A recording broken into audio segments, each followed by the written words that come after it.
Hey class, in this video we're going to talk about CSS and we'll add some CSS to our website project. I've got the headset on because the AC is still very loud in my office, so there's too much background noise to use the regular microphone. So I'm going to sound like I'm flying in an airplane or something, but that's okay. We're just going to go with it. So yeah, let's get into it. So we're going to keep working on our website project this week. We're going to be using CSS, which is another language that we use to add styling or visual design to the website. So let's take a look at where we're at, what we did last week, and then we'll get into creating a CSS page. So last week we just created a very simple website. You can see I have mine here. I have the index.html page, and then inside of my story page, I've got a couple of other HTML pages. And what we're going to do now is we're going to add some CSS. And so if I open up Sublime, a lot of the time when you open up Sublime, it's just going to open up to where you were the last time you had it open. But if you don't see this, let's see, and let's make a new, I'll just make a new window. You may see just a blank window like this. And so just to review how to open up a project, go to File, and open a folder, not just a file. We want to open a folder so we can see our project. And we're going to open up our whole web folder. I'm going to select that. And so then you'll see over here in the this folders breakdown on the left side, you'll see all of your files. So there's my index.html. Inside of the story folder, we've got animator.html and coder.html. And what we're going to do today is add a style sheet that's going to add styles to all of these pages. So I'm going to open up my project in Chrome. So I'm going to double click on index.html, and that should open up your website in the Chrome browser. If you have another browser, that's fine, but you may want to just double check. And so right now we've got this website. It looks pretty boring. It's just black and white text, or black text on a white background rather. And so what we're going to do is we're going to add some CSS. So let's review a couple things with CSS. So CSS, so it stands for Cascading Style Sheets. So the style part is kind of the main part. We're going to add visual style to our website. Cascading is kind of a big word that basically talks about the way that the styles get applied. And we're not going to worry about this too much, but we'll see some examples of this. And then sheet is just kind of, that's what it is. It's a sheet. It's a document. And so what CSS does is there's like three kind of like main areas that we're going to focus on. CSS has lots and lots of stuff, and it can do animation and all sorts of crazy stuff. But the main three things that we're going to focus on are color. So we can add colors with CSS. We'll do that first. Then we can change our typography. So typography is the text. It's the style and way that the letters look. And then we can change layout. So we'll probably spend the most time on color. We'll do that at the beginning. And we can add color to lots of stuff. We can add it to the text. We can add it to the background. We can create borders. We can do all sorts of stuff with color. Typography we'll spend a little bit more time on as well. We'll change the font, and we'll make the font larger or smaller depending on the context. We won't spend a ton of time on layout just because layout gets very complicated, but we'll look at a few basic things that we can do to make the website look a little bit more modern. Right now we have this very Web 1.0 looking website, and we're not going to really get to Web 2.0, but we'll get a little bit closer. So we'll talk a little bit about layout as well. There's lots and lots to cover. There's way more that you can do with CSS than we're going to be able to cover in this video, but we're going to go over those three basics, and we'll be able to make our website look at least a little bit better. All right, so let's get into it. Another thing that I just want to mention as far as CSS actually. So let's look at our project. So we have our main project folder. I don't know why I drew a square. Let's just draw we have our main project folder, so let's just draw a little folder. Okay, here's our folder. And this is our web folder. And inside there we have our index.html document, draw a little document. And then we have another folder, which is our story folder. And inside the story folder, we have animator, I'm just going to abbreviate that, .html, and we have coder.html. And you're going to have different pages that tell your story. This is just in my example. And these are also documents. And so we have 3 different HTML documents because we have 3 different parts of our content. The thing that's cool about CSS is that we're going to make one CSS page. So we're going to make a page called style.css. But the thing that's nice is that we can create styles that apply to each one of our pages. So that's one of the things that we want to do when we're creating a website is do something that's more efficient. So instead of adding different styles or copying the same styles to the different documents, we just want to have one style sheet that applies to all of our pages. And it doesn't matter how many pages you have, you can apply the same style sheet to all your pages. And that's kind of the main point of CSS, or one of the main points. And so we'll look how to do that, but we'll start just by writing some CSS. So I'm going to go back to Sublime Text, and I'm going to close my index.html page, and I'm going to make a new file. So I'm going to hit Control-N for new, or Command-N on Mac, and then I'm going to hit Control-N or S, or Command-S, and I'm going to call this file style.css. Okay, so notice a couple things. Sublime knows that there are different types of files, and you can see that it has like a different icon here. For HTML is the brackets. CSS has this little slash and asterisk.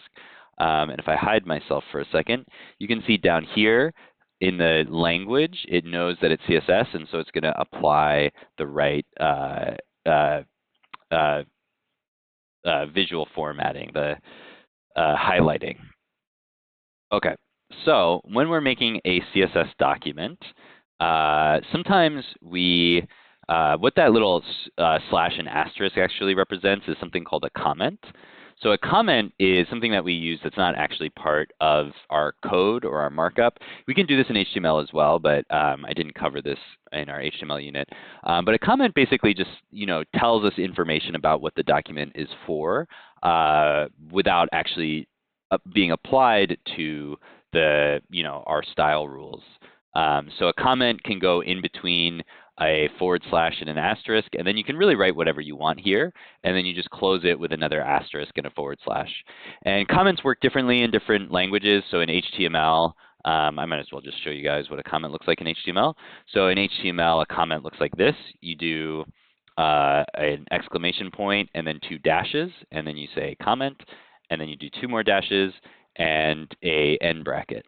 So it looks like HTML, but it uses the dashes and the exclamation point to kind of separate it. And you can write as many comments as you want.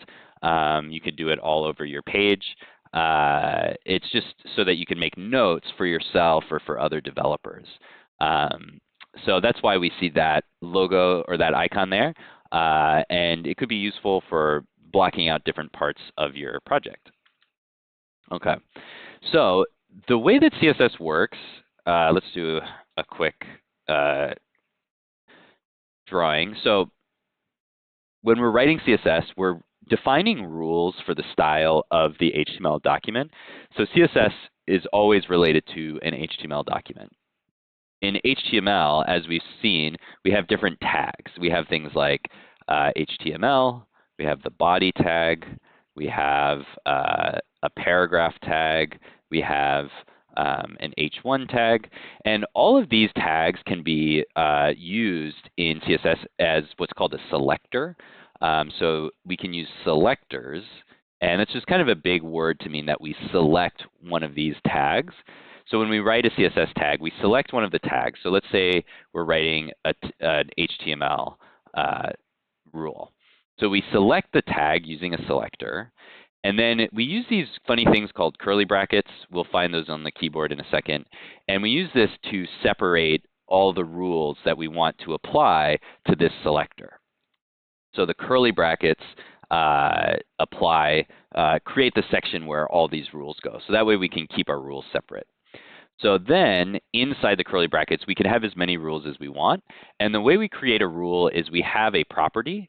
So a property could be like a color or a border or a margin. There's lots of different properties. There's actually tons and tons of properties. We won't be able to cover all of them.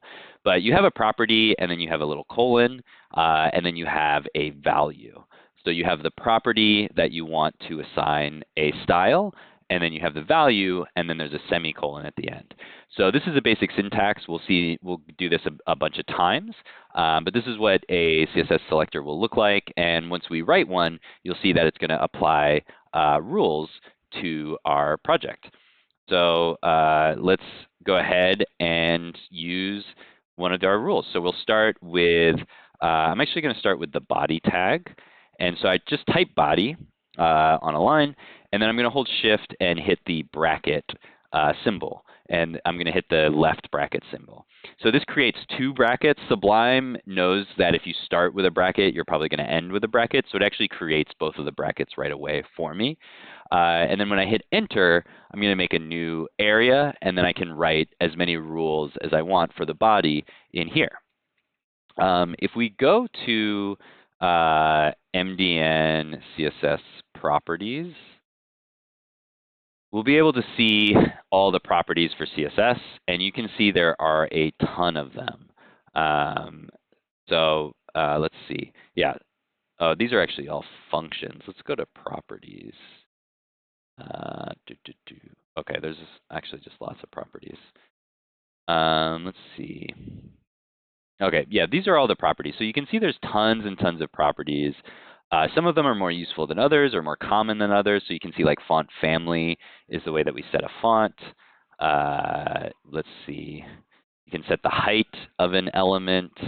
There's just lots and lots of properties. You can do lots of stuff like animation and interaction. There's a lot of stuff we can do, but we're going to keep it simple. We're just going to focus on a few pretty common properties. Okay, so let's write our first rule. So we've got our body, and let's change the color. So if I type a B, you're going to see that Sublime knows that we're writing CSS, and they're going to suggest some different options. And if I continue typing stuff out, like if I write all of background, you're going to see there's a lot of different options here. We can do a background color, background image, background position. There's a ton of stuff. I'm just going to start simple with a background color. So notice when I hit Enter, Sublime fills out the rest of that property for me. So this is called a property. And then as we just saw, there's a colon and then a semicolon. And Sublime leaves this space for me to fill in the value. So what would that value be? Well, there's lots of options. And when you're first starting out, it may be kind of confusing how to choose different color values. So a website that is really useful for this is HTML color codes. And so if we look at HTML color codes, you can see that they have all of the different HTML colors that you can use in a few different ways. So there's names. You can go to names for colors, and this might be the easiest way when you're first starting out because the names look like what they sound like. So there's lots of different names. They're kind of random. Some of them are pretty funny. Let's see, tomato for an orange color, coral.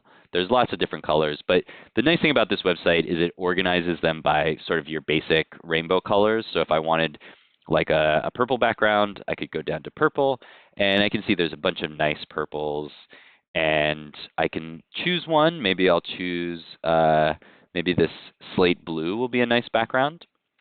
And you can see that it actually gives me the RGB values for that color. So that's really nice. You guys might remember when we were working with Photoshop and using the color picker, the way that we think about color on the computer is a combination of red, green, and blue. So we can use the name here. This is a hex value. This is also a common way of expressing a number for CSS because it's basically the same thing as RGB, but it uses fewer characters. It uses some letters to extend the number of characters that represent different colors. And so we can express a color just using 6 characters rather than RGB is going to use somewhere between, this one is 8 characters, but it could be more if you've got 3-digit numbers. Anyway, we'll just take this slate blue. So I'm just going to copy that. And then I'm going to go back to my background color and paste that in. And then I'll save. And I'll put links to all of the resources that I use in the video description. Okay, so now let's go back and let's refresh our page. And nothing happens. So this is the first mistake that most people are going to make when they first start working with CSS. And in fact, I make this mistake all the time when I'm creating a new website, even though I've created a million websites. You just forget to connect the HTML and the style page. So besides writing the CSS, another thing that we need to do correctly is connect our HTML and style page. So if I go to the HTML page, remember this head section contains information about the page. So we can use the head section. This is a good place to connect our style sheet. And that's pretty easy to do. I'm going to hit enter and I'm going to create a new bracket and I'm going to type in link. And you can see that Sublime is already guessing what I want to put here, but I'm just going to fill this out. So our link tag, it's a little bit like an anchor tag, but it doesn't actually take us anywhere. It just links a document to this document. So I'm going to start with the href. Remember href from our anchor tag. This just stands for hypertext reference. This is just a reference to another document. And I'm going to say style.css. And this works because my index page and my style sheet are in the same folder, so they can see each other. Remember when we created links last week, we had to link our documents using the folder, but in this case, since they're in the same folder, which is our main folder, we can just link it right away. Or we don't need a folder, we can just link it to the file. And when we add it to our other pages later, we'll see that we need to adjust that. Okay, so we're going to say style.css, and then there's a couple other attributes that we can add to help the browser understand what it's looking at. One is this rel tag, which is short for relationship, and we're just going to say the value here is style sheet. And then the type attribute is just text/CSS. So this just tells the browser what to expect when it loads this page. Okay, so if I save my index.html, and I go back to Chrome and refresh, now we've got a color. So that's pretty exciting. It's a little dark for the text. If I want to keep the text black, the color is a little too dark. So one of the things we want to make sure when we're using text on our website is that there's enough contrast that your text is readable. So I'm going to right-click and go to Inspect. The inspector is really, really useful because it'll show you the rules that you're using in your HTML document. So I don't think we've looked at this before, but if you right-click on Chrome and a lot of other browsers as well and go to Inspect, it's going to open this side panel where you can actually see your entire HTML document. So you can see the document up here. It's a little small, so I'll increase this a bit. So there you can see my comment that I wrote earlier. There's the HTML. Here's the head section. Here's the body section. And you can see it actually highlights all the different components of our website. And so this is something that is a really useful tool for developers to be able to look at what their website looks like and make adjustments. So you can actually change things in the inspector, but they won't save in your document. So what I could do is I could say, you know what, this color is not exactly right. Maybe let's try another color. So let's see if there's a lighter color. Maybe thistle would be nice. So I'm going to copy thistle and go back here and paste this in. And so that lets me preview the color without actually changing my document. So if I hit enter, I could say that looks pretty good. It's actually kind of the same color as my shirt, which is maybe why I like it. But you can also try other colors. So one of the cool things about the inspector is it'll actually give you a little color picker. And so you can move it around and try different colors. And then you can save the hex number that comes up and use that. So let's demonstrate that for a second. I'm gonna get like a nice color here that has a good amount of contrast with my text. And then I'm just going to save this. So I'm going to click on this hex value. I'm going to hit Control C. You can also see this as other types of values like RGB. There's a lot of different values in CSS. We're not going to be able to cover all of them. But let's go back to style.css. And what I'm going to do is I'm just going to write another background color rule and paste in that, that hex value. So let's reload this page. There we go. So now we have that same color. And notice in our inspector here, this color actually overwrites my background color. So you can actually write multiple rules, and one rule will take over the second rule. So you don't really need to do this. You could delete this background color, or another thing you can do is comment it out. This is a common practice in programming where you can add a comment over a rule, and that'll tell the browser just to ignore it. So the way I can do that is by hitting Control and /. That's going to add a comment around that part of my text. And so now it's just going to ignore that rule. And so you can see it's already ignored down here. So there we go. We changed the background color. So that's pretty exciting. Let's change the text color. This one is a little weird. You would think that this rule would just be text color based on the fact that the rule for the background color is background color, but the actual rule for the text color is just color. So let's choose a color that we think would go well with this sort of light lavender. Let's go back to our colors, and I think maybe like a yellow, maybe like a dark yellow, maybe gold would be good. Let's try this gold color. So I'm going to copy this hex value. And let's put a comment here, or sorry, let's put a comment up here that says text color. Because otherwise you might not remember what color is for, but it's just for the text. Okay, just cancel that. Okay, so each time we make a change to our CSS, just like with our HTML, we need to refresh our document. And that looks pretty good, but it's not very easy to read. The contrast is not high enough. So we need to make it a little bit darker. So I'm going to click on that color, and I'm just going to bring this down a little bit and maybe make it something like that. And maybe I'll just make this for my for the header and not for all of the text. Okay, so that looks a little bit better. I'm going to select this and copy this and paste it here.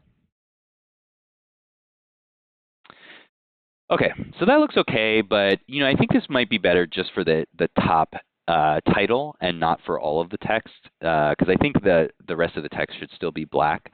So this is a good chance to talk about another thing with CSS. So notice that so far I've only added rules to this body section, but because everything else on my page is inside the body, it takes on those rules. So notice if I click on my paragraph, when I scroll down, here it says inherited from body. And then you can see that it inherits this color. And if I turn that off, you can see it's normally black.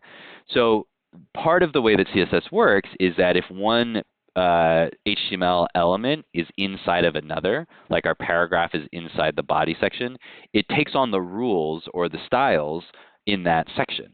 So if we want to apply a style just to the H1, but not to the whole document, then we can select the H1 instead of the body. So let's go back to our document. So one thing that I do a lot is if I have a rule that I want to separate, I can just close the body section by adding an extra curly bracket, and then I'll make a new selector with the H1. But notice when I add the two curly brackets, when I replace the curly bracket, Sublime adds another one by default. It's not smart enough to see that there's another one down here. So I'm just going to delete that extra bracket. And we'll refresh, and now you'll see that my H1, my headline, has, that gold color, and the rest of my text is still black. So that looks pretty good. We've done a lot with color. We're going to do one more thing. Notice that my links are purple. So the links have a default color, and the default is actually blue for a link that you haven't clicked on, and it's purple for a link that you have clicked on. The browser remembers which links you've clicked on. So if I click on this link, you can see that all of these links are purple because I've clicked on them before. If I opened up this page in an incognito window, which I'll just do quickly, you can see that the links are blue. The default for these links is this blue color, and once I click on it, it's going to be purple. Not in an incognito window, because an incognito window doesn't remember your history. But most websites do, or most browser windows do. And so we see there's this default purple. So you could leave that, but if you want to overwrite it, you might think, well, how do I overwrite the color? It's inside, or how do I overwrite the anchor tag? So it's inside this paragraph tag. So maybe I needed to write a rule for my paragraph tag. So let's try that. So after my H1, I'm going to add a P tag. And so for my P tag, I'm going to say color. And then let's choose another color, something I want to stand out a lot. So maybe I'll choose like a bright green. I think will stand out a lot. It might not look good, but let's just try it. So let's try medium spring green. I think that will look kind of crazy. See how it goes. So we're going to try medium spring green, and we're going to refresh. Okay, so the opposite of what I wanted to happen happened. All of my paragraphs are now medium spring green, which doesn't look very good, but we'll fix that later. But my links are still purple. So sometimes a selector or a tag overrides the other tags that it's inside of. And the anchor tag is an example of that. So the anchor tag has a default style where the color is this style called WebKit link. We don't really have to worry about what that means, but you can see it's overwriting the inherited style from paragraph. So there's a couple ways we can deal with this. One is we can say color, and we can say unset or inherit. If we say inherit, it's going to inherit the paragraph tag. So it kind of undoes this one. Or we can just add the color that we added. So I could say, color here and paste in medium spring green. And maybe I'll turn off the paragraph color. And there we go. We've got our medium spring green. That looks pretty good. I'm going to play around with this because it's a little too bright, and that is much better. So I'm going to grab this hex value here and I'm just going to copy that. And so I'm going to have to add that for my anchor tag, not the paragraph tag. So I'm going to go back and put an anchor tag here, and then I'll refresh.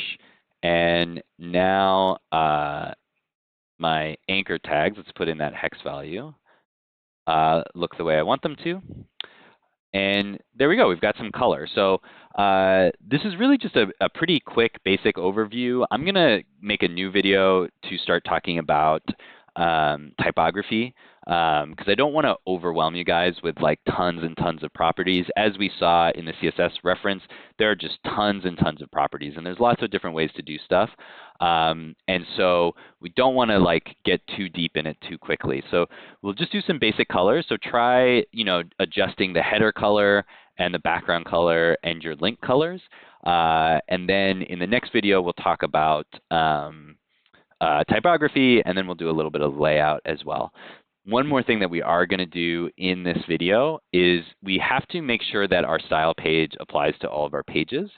So when I go to my animator page or my coder page, we can see that the style doesn't apply there.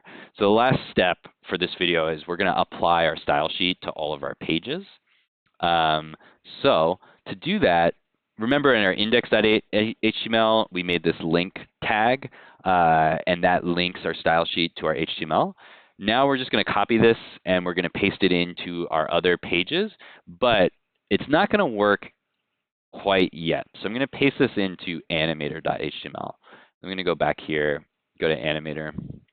Okay, so we added the link tag, but, and you can see it right here, but it's not loading. And in fact, if we look in our console over here, there's an error. It can't find this file. So just remember our file system for a second. Let's go back to the File Explorer. So there's index.html and there's style.css. And so when I'm linking between those two documents, so here's index.html, and I just link to style.css. That works because these two documents are in the same folder. They can see each other. When I go to story, I have these two HTML files, but there's no style sheet in there. So these two HTML files cannot see style.css. But I can see everything, and I know that if I just go back to the web directory, I'll be able to find style.css. So just like last week, when on the